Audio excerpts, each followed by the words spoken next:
Hello, welcome back to another episode of 0 to 60 and another episode on the 8hp install into our E90 N54 powered car. So this episode is going to be on the torque converter and making it work, and a few little bits of information about the torque converter as well. Now this modification, I'm going to be honest, when I actually originally was looking at the Turbo Lamik kits, I thought this bolted up to the N54 flywheels or torque, flex plates, but it doesn't. This torque converter here is from an N57, which is where the gearbox is from that we come from. So it come with the gearbox, it didn't cost any extra. But something to keep in mind with it, it is a torque converter that's designed for a diesel. And obviously a diesel power curve is very low in the rev range, and the torque converter is designed to bite early. So this torque converter, I imagine, will bite earlier than an N55 or a B58 powered 8hp.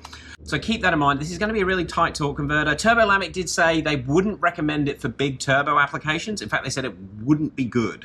Do not use it for a big turbo application. But since the Flowmax turbos spool almost like stock turbos, I'm hoping we're going to be able to get away with this, because torque converters are expensive down here in Australia. I don't really want to buy another one, so we're going to roll with it. But Turbo Lamik has given me instructions on how to modify this to fit or bolt up in our case. So that is basically what needs to happen, bolting up using his N54 to 8hp adapter. Obviously the thickness of his adapter comes into play here, and yeah, it's actually pretty easy to do, but I'll show you what I've done. But before we go into that, this torque converter is, as I said, from an N57, and the N57 flywheel is a little bit, well, the holes are just bigger. Let me show you. So looking from the top down on it, you can see where we've put these new holes for the N54 flex plate, which I have just there, and I'll mount it up and show you shortly. But the original N57 holes are slightly further out. The torque converter mounts up against the flywheel on these raised points. Just something to keep in mind, it's not a perfectly flat surface, which is why we can get away with using these washers. And the way that Turbo Lamik has got his kit working, we use a 2.5mm washer. That's it there. Hopefully the camera can pick that up. So it raises the base by 2.5mm, which gives it clearance over the other mounting points, and that basically will position this the right distance from the crank, but also sit in the correct position inside the transmission. And I've got it down there.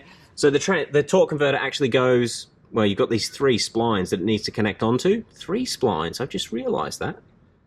6HPs are only 2 splines. All right, tricky little things. But obviously, the inside of the torque converter needs to line up with the seals that we've got going on here. So its position inside the box is very, very crucial. It needs to be sitting perfectly inside the box, but then the right distance from the flywheel as well.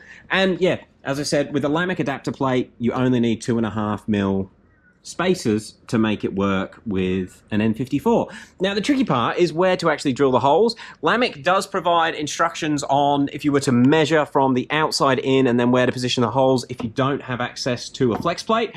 Although if you're doing this, it's probably not the end of the world to unbolt the flex plate from the flywheel whilst you're in the process, but you might want to get this prepped before you actually drop your transmission like I have. You can get N54 flex plates for next to nothing. We actually went a step further. I didn't have any doubt about what Turbo Lamik was saying. It was just easier for us to do it this way.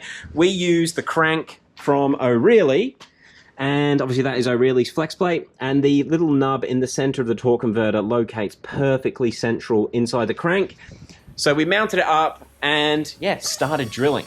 Basically, all we did was use well, I can't remember what size it was, but it was a drill bit that filled the gap here perfectly to center the holes.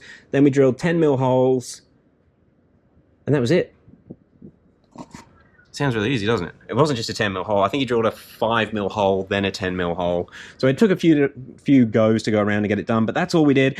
And then it was a matter of high tensile 10mm nuts got welded onto the back, and high tensile washers. Now, something that I cocked up on, I went to the local hardware store.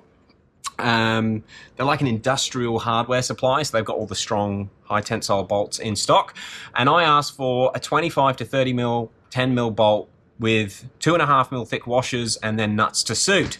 What I should have done in hindsight was gone for a 12mm washer, because the bolt doesn't need to locate in the washer at all. Obviously this one doesn't have a locating surface, it just locates on the nut. But if I'd have gone to a 12mm washer, we would have had a slightly larger surface area for the flex plate to sit on, more like this size here.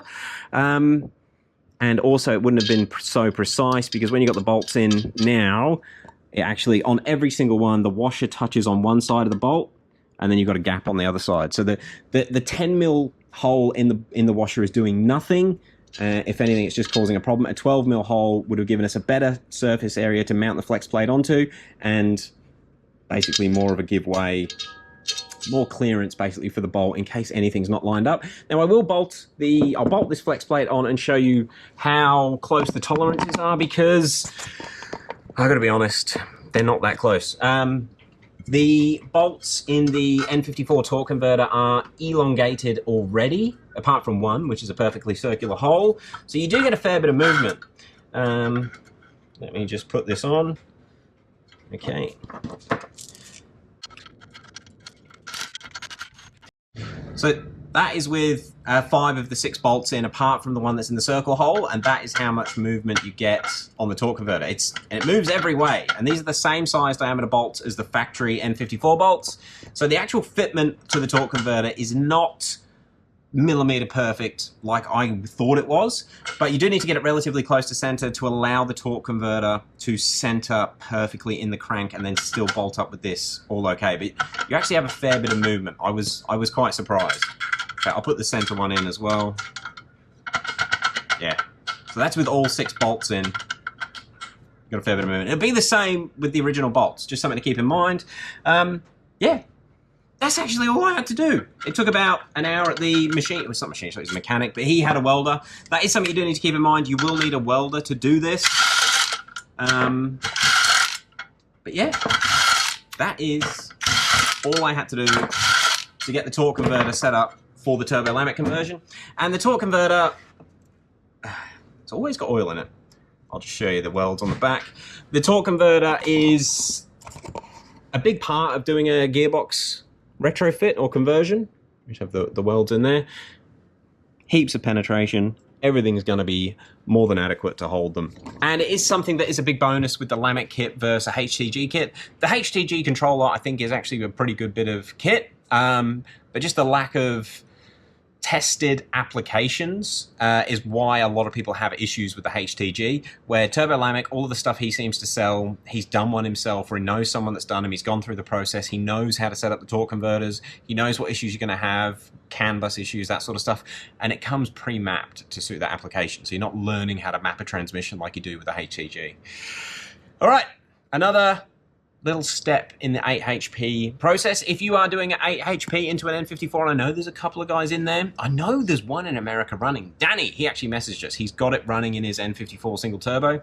I haven't actually asked him what his torque converter setup is, but yeah, please link his torque converter specs below, how you've got it to fit into your car, so that everyone else has got a bit of a guide to move forwards.